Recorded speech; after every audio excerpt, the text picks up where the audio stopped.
Hello student, इस video में हम बात करेंगे नेक्स्ट क्वेश्चन की। जो आपका क्वेश्चन है, ग्रुप कितने प्रकार के होते हैं वर्णन कीजिए। ओके, आपकी जो टैली की बुक है उसमें यही क्वेश्चन कई प्रकार से क्वेश्चन दिए हुए हैं आप बुक में, उसमें आप देख लेना, ठीक है। लेकिन मैंने उन्हीं क्वेश्चनों में से एक क्वेश्चन यहाँ पे लिख लिया है, ग्रुप कितने प्रकार के होते हैं वर्णन कीजिए। ठीक, तो सबसे पहले हम बात करते हैं ग्रुप की। ग्रुप सबसे पहले आपको ये बताना है ग्रुप क्या होता है। तो ग्रुप जो आप लेजर का निर्माण करते हैं, तो ग्रुप उसका नेचर बताने का काम कौन करता है? ग्रुप करता है। जैसे मैंने बोला कि आपने एक लेजर बनाई राम की। ओके, अब इस राम नाम को आपने क्या किया? मैंने बोला लोन दिया है। ठीक है, ध्यान से एग्जांपल से समझते हैं कि जो मैंने डेफिनेशन बताई उस डेफिनेशन के अकॉर्डिंग आप इसको समझें। ठीक, राम नाम की मैंने क्या बनाई है? लेजर बनाई। ठीक है, लेजर। अब इसको अपन ने लोन दिया है, लेकिन हम इसको सिक्योर्ड लोन दिए या अनसिक्योर्ड। और एक और राम है, इसको मैंने क्या किया? इसको भी मैंने लोन दिया है और इसको मैंने अनसिक्योर्ड लोन दिया है, मतलब कुछ गिरवी इससे नहीं रखवाया और इसमें कुछ मैंने सुरक्षा आई मीन सिक्योरिटी मांगी और इसमें किसी भी प्रकार की कोई सिक्योरिटी नहीं मांगी। अब दोनों का नाम ही राम है, तो आप इसमें यह कैसे पहचान पाएंगे कि ये वाला राम मेरा सिक्योर्ड आई मीन इससे मैंने सिक्योरिटी रखवाई थी और इससे मैंने सिक्योरिटी नहीं रखवाई थी? तो ये आप लेजर बस को देखकर यह नहीं बता सकते कि ये वाला राम सिक्योर्ड वाला है, ये वाला अनसिक्योर्ड वाला है। तो इसको देखने के लिए आप किसकी सहायता लेंगे? ग्रुप की सहायता लेंगे। इसी कारण से जो ग्रुप है वह लेजर का क्या बताता है? नेचर बताता है, वह ग्रुप कहलाता है। ओके, अब इसमें हम यहाँ पे ग्रुप की बात करते हैं, जिनमें से मैं कुछ ग्रुप आपको यहाँ पर लिख ले रहा हूं पहले। ओके, जिसमें सबसे पहला जो आपका ग्रुप रहेगा वो रहेगा बैंक अकाउंट। दूसरा आपका आएगा बैंक ओडी या यहीं पे लिखते हैं बैंक ओसीसी अकाउंट। तीसरा रहेगा आपका इसी में ब्रांच डिवीजन, ब्रांच डिवीजन। चौथा आपका कैपिटल अकाउंट, कैपिटल अकाउंट। पांचवा आपका इसी में आ जाएगा करेंट असेट्स, करेंट असेट्स। छठवा current liabilities, current liabilities. Okay, और सातवां आप ले लें इनडायरेक्ट एक्सपेंस, इनडायरेक्ट एक्सपेंस। यहीं पे आठवां डायरेक्ट एक्सपेंस,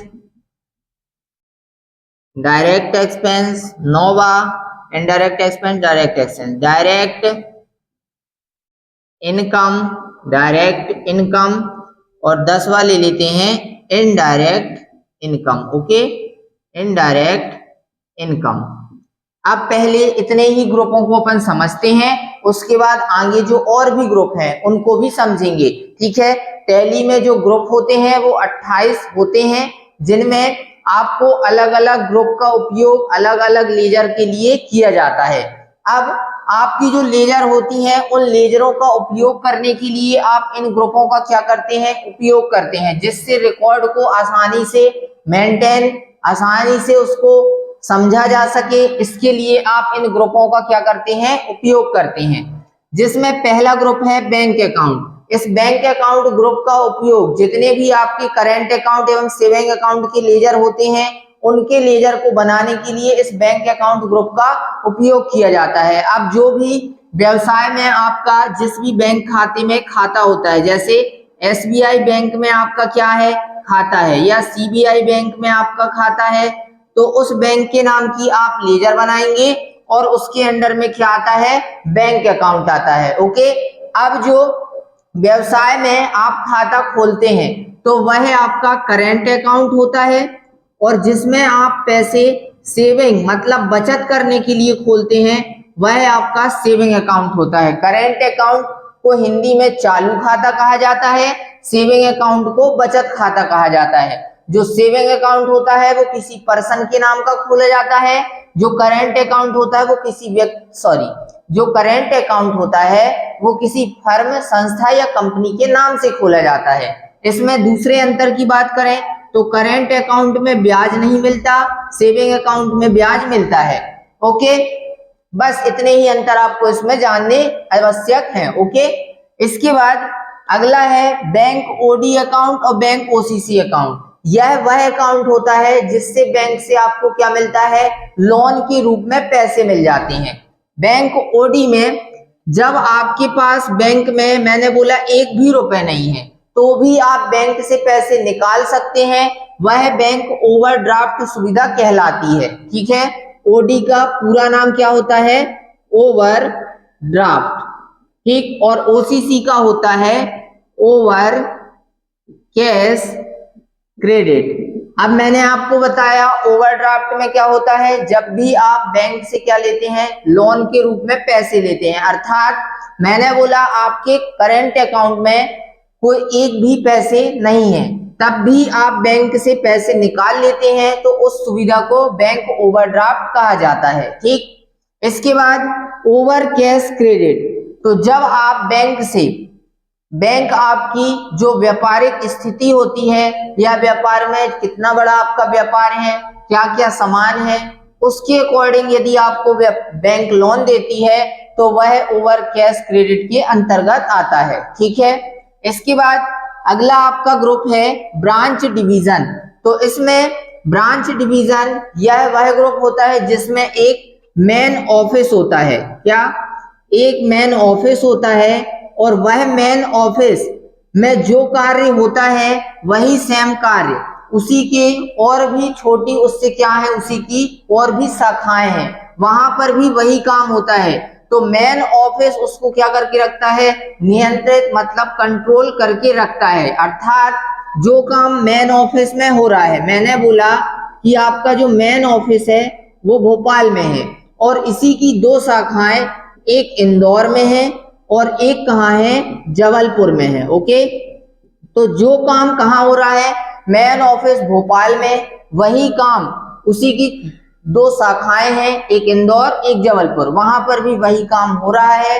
तो इन दोनों की लेजर आप बनाएंगे और इनके ग्रुप में क्या आएगा, ब्रांच डिवीजन। ठीक है, तो इनको आप 200 या जितनी भी और भी ब्रांच हैं उनको आप बना के उसके अंडर में क्या आता है, ब्रांच डिवीजन। ठीक, अगला है आपका कैपिटल अकाउंट। इस कैपिटल अकाउंट ग्रुप के अंतर्गत जो भी व्यवसाय या व्यापार का ओनर होता है वह अपने व्यवसाय में जितने भी पैसे लगाता है वह उसकी क्या कहलाती है, कैपिटल, अर्थात क्या, पूंजी कहलाती है। ओके, इसके अंतर्गत आपके ड्राइंग अकाउंट भी आते हैं। ड्राइंग अकाउंट का मतलब निजी खर्च, मतलब ऐसे खर्च जो व्यापारी मतलब जो ओनर है या जो मालिक है वह अपने कुछ खर्चों, अपने पर्सनली यूज के लिए जो पैसे व्यापार से निकालता है तो वह ड्राइंग अकाउंट के अंतर्गत आते हैं। ठीक है, इसके बाद अगला ग्रुप है करेंट असेट। करेंट असेट यह आपका एक कौन सा ग्रुप होता है, मेन ग्रुप होता है। कौन सा ग्रुप कहलाता है ये, मेन ग्रुप। ओके, ये आपका करेंट असेट मेन ग्रुप है। इसके अंतर्गत 6 सब ग्रुप आते हैं। कितने, 6 सब ग्रुप आते हैं। अब ये 6 सब ग्रुप में पहला यहां पे लिखते हैं बैंक अकाउंट, बैंक अकाउंट। दूसरा आएगा आपका कैश इन हैंड। तीसरा आपका आएगा डिपॉजिट असेट, डिपॉजिट असेट्स। चौथा इसी में आपका आएगा loan and advance assets. Okay, loan and advance asset. और पांचवा आपका इसी में आएगा स्टॉक इन हैंड और छठवा आएगा सन्ड्री डेबिटर। ये आपके 6 ग्रुप करेंट असेट ग्रुप के अंतर्गत आते हैं। जो करेंट असेट होता है, इसका मतलब या इस ग्रुप की डेफिनेशन क्या होगी? पहले करंट असेट, करंट असेट्स को हिंदी में चालू संपत्ति कहा जाता है, अर्थात ऐसी संपत्ति जो कभी घट जाती है तो कभी बढ़ जाती है, वह आपकी कौन सी संपत्ति कहलाती है? करंट असेट, मतलब चालू संपत्ति कहलाती है। अब कैसे घट जाती है, कैसे बढ़ जाती है? तो मैंने बोला आपने सामान कैश में खरीदा, ओके, आपके पास पहले 30,000 रुपए थे, आपने 15,000 रुपए का सामान खरीद लिया, तो आपके पास से कैश क्या हो जाएंगे? घट जाएंगे। और आपकी जो असेट्स है, असेट्स मतलब संपत्ति है, I mean stock in hand, तो वो आपकी क्या हो जाएगी? बढ़ जाएगी। मैंने बोला पहले आपके पास 15 कीबोर्ड थे, अब आपने 15 कीबोर्ड और खरीद लिए, तो आपके पास ये संपत्ति क्या हो जाएगी? बढ़ जाएगी, और ये पैसे सिर्फ आपके पास 15,000 बचेंगे।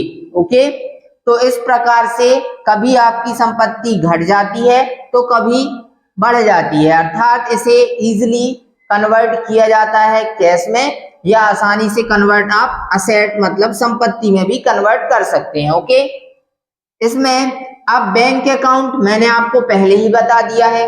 Cash in hand, cash in hand जो आपकी कैश की लेजर होती है, उस कैश की लेजर के अंडर में आता है कैश इन हैंड, अर्थात जितने भी पैसे आपके कैश में हाथ में है वो सब इस कैश इन हैंड ग्रुप के अंतर्गत आते हैं। ठीक, अगला डिपॉजिट असेट, डिपॉजिट असेट मतलब जमा राशि। जब आप किसी कंपनी या व्यक्ति या संस्था के पास आप पैसे जमा करते हैं, लेकिन वो पैसे आपको आगे चल के आई मीन भविष्य में प्राप्त हो जाते हैं, तो वह डिपॉजिट असेट्स ग्रुप के अंतर्गत आते हैं। ठीक, लोन एंड एडवांस असेट्स, अब थोड़ा शॉर्ट समझते हैं जिससे ज्यादा भी बड़ी वीडियो ना हो।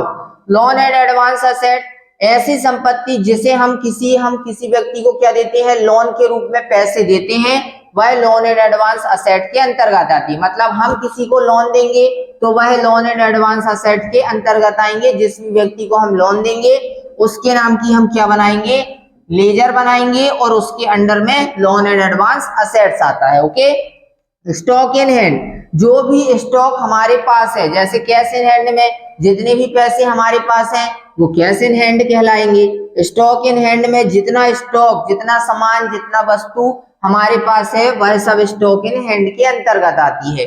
अगला सन्डी डेबिटर, सन्डी डेबिटर का मतलब देनदार होता है, मतलब जिनको हम सामान उधार में बेचते हैं, अर्थात हमारे जो कस्टमर हैं वो सारे किसके अंतर्गत आते हैं? सन्डी डेबिटर के अंतर्गत आते हैं। ठीक है, कहने का मतलब जिनको हम सामान उधार में बेचेंगे, तो जिन व्यक्तियों को हम सामान उधार में बेच रहे हैं वो हमारे कस्टमर कहलाएंगे, तो वो सब सन्डी डेबिटर ग्रुप के अंतर्गत आते हैं। ठीक, बात करते हैं अगले की, करेंट लायबिलिटीज। यह करेंट लायबिलिटीज चालू दायित्व होता है इसका हिंदी मतलब, तो यह भी आपका एक मेन ग्रुप होता है। इसके अंतर्गत 3 सब ग्रुप आते हैं। कितने? 3। अब इसमें कौन कौन से आएंगे अब वो समझते हैं।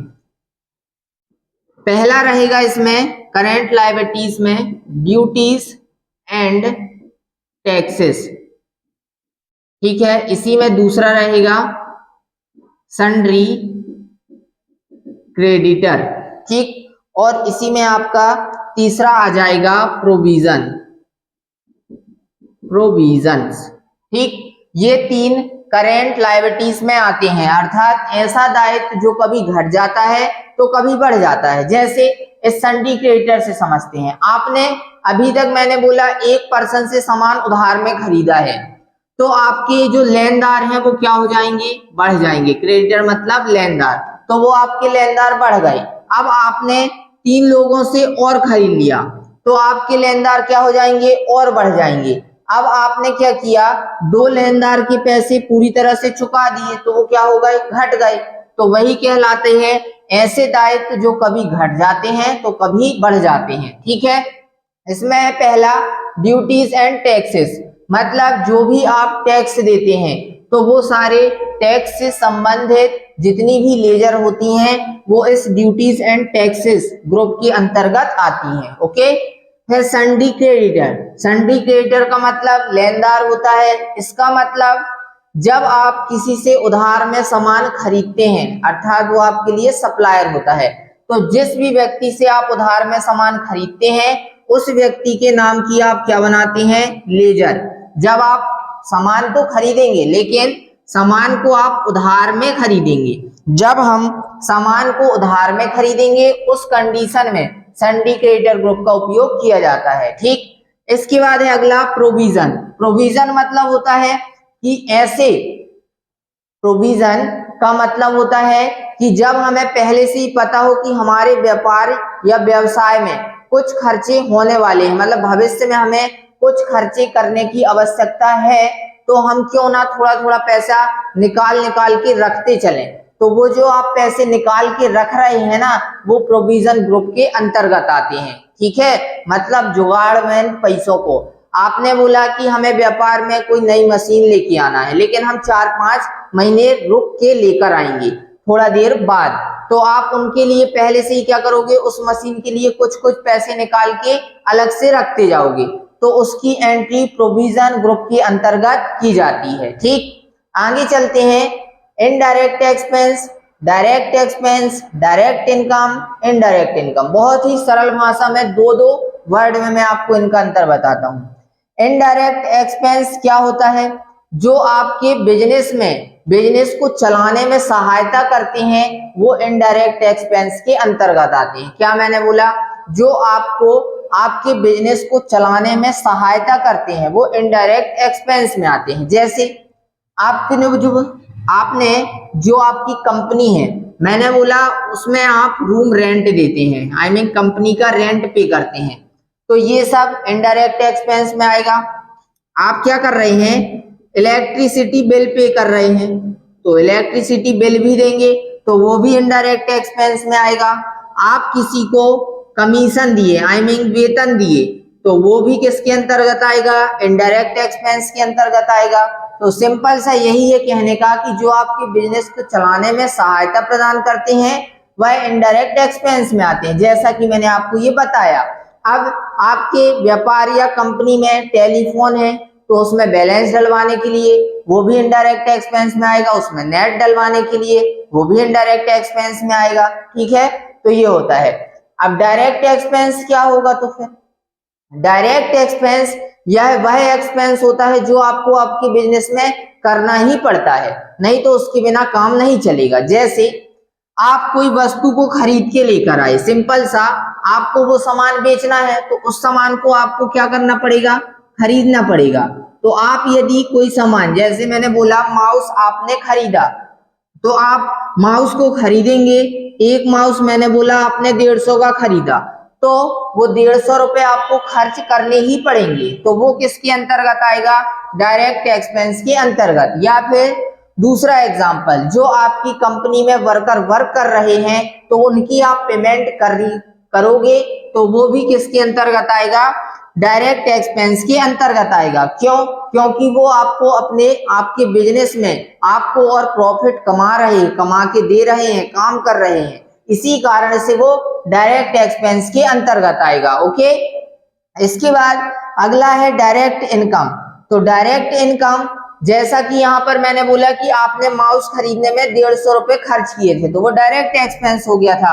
अब डायरेक्ट इनकम क्या होगी, आपने इस माउस को बेच दिया, चाहे वो आप 150 की जगह 170 का बेचो, तो ये 170 रुपए आपके पास आ जाएंगे, तो वो डायरेक्ट इनकम कहलाती है। ठीक, इसके बाद इनडायरेक्ट इनकम, तो ऐसी इनकम जो आपको आपके बिजनेस के अलावा कहीं और से प्राप्त होती है वह इनडायरेक्ट इनकम कहलाती है। जैसे मैंने बोला आपको कहीं से क्या मिला, कमीशन प्राप्त हुआ, या फिर आपको इंटरेस्ट प्राप्त हुआ, मतलब ब्याज के पैसे क्या हुए, प्राप्त हुए, तो वह सब भी किसके अंतर्गत आएंगे, इनडायरेक्ट इनकम के अंतर्गत। ऐसी इनकम या ऐसी आय जो आपको आपके बिजनेस के अलावा कहीं और से होती है वह इनडायरेक्ट इनकम के अंतर्गत आती है। ओके, तो इस वीडियो में इतना ही, मिलते हैं हम नेक्स्ट वीडियो पर। जो भी और इसमें अभी ग्रुप हैं मैं आपको नेक्स्ट वीडियो पर वो ग्रुप भी क्लियर कर दूंगा। ओके।